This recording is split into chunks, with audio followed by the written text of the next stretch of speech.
बेगानी शादी में अब्दुल्ला दीवाना। तो क्या उपेंद्र कुशवाहा को अब यहां से ये तय करना होगा। अब उपेंद्र कुशवाहा को पहले कुशवाहा जाति का नेता स्थापित कर दिया गया। अब वो स्ट्रैटेजी की तरह बीजेपी ने किया या कैसे किया वो मुझे नहीं पता, क्योंकि उपेंद्र कुशवाहा को गठबंधन में लाती है और फिर सम्राट चौधरी को प्रदेश अध्यक्ष बना देती है, अब डिप्टी सीएम बना देती है। तो उपेंद्र कुशवाहा के सामने मुश्किलें हैं।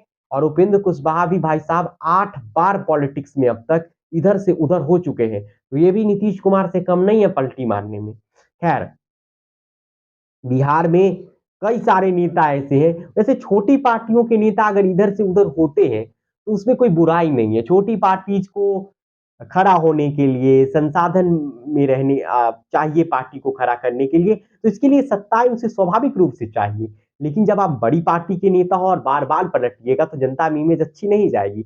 उपेंद्र कुशवाहा को यहाँ ये तय करना होगा कि अगर वह एनडीए गठबंधन में रहते हैं तो क्या वह नीतीश कुमार और सम्राट चौधरी से नीचे अपनी छवि के साथ, अपनी शख्सियत के साथ रहना पसंद करेंगे, या फिर वो अपने लिए अलग दरवाजा तलाशेंगे, अलग गठबंधन तलाशेंगे, या फिर अकेले लड़ेंगे। 2020 में वो तीसरा मोर्चा बना के लड़ चुके हैं।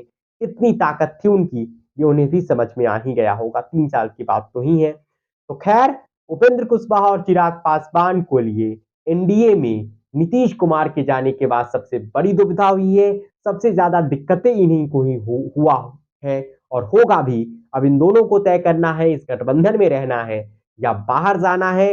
वैसे जो होगा वे नीतीश कुमार और नरेंद्र मोदी की मर्जी से ही एनडीए गठबंधन में बिहार में होगा। इन पार्टनर्स को कोई खास तवज्जो मिल पाएगा, ये एक बड़ा सवाल होगा।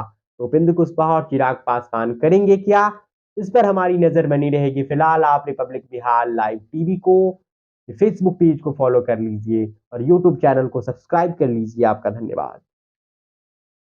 मिला लिया है और 40 की 40 सीटें जीतने की दावा करती है। कभी अमित शाह कहते थे कि नीतीश बाबू के लिए एनडीए के दरवाजे बंद है।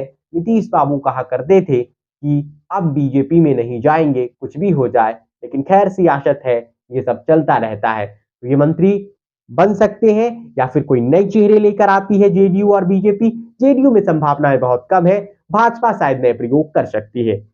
वहीं विभागों का बंटवारा कैसे होगा, क्योंकि 24 घंटा बीत जाने के बाद अब तक, जब तक ये वीडियो शूट हो रहा है, तब तक नीतीश कुमार ने अपने नए मंत्रियों के विभाग नहीं बांटे हैं। देखना होगा क्या होम मिनिस्ट्री नीतीश कुमार छोड़ेंगे, क्योंकि जब से नीतीश बाबू सीएम है तब से होम डिपार्टमेंट खुद ही के पास रखे हैं। तो क्या इस बार होम डिपार्टमेंट खुद के पास रखेंगे? ऐसा लगता है कि नीतीश कुमार होम मिनिस्ट्री पर कोई समझौता करने के मूड में है नहीं। इसके अलावा वित्त विभाग, इसके अलावा कृषि विभाग, पीडब्ल्यूडी विभाग, education department, revenue department, health department जैसे महत्वपूर्ण महकमा किस किस के हिस्से आता है ये देखना होगा। सबसे ज्यादा निगाहें इस बात पर टिकी है कि बिहार के अगले शिक्षा मंत्री कौन बनेंगे, अगले वित्त मंत्री कौन बनेंगे जो बजट पेश करेंगे, अगले स्वास्थ्य मंत्री कौन बनेंगे।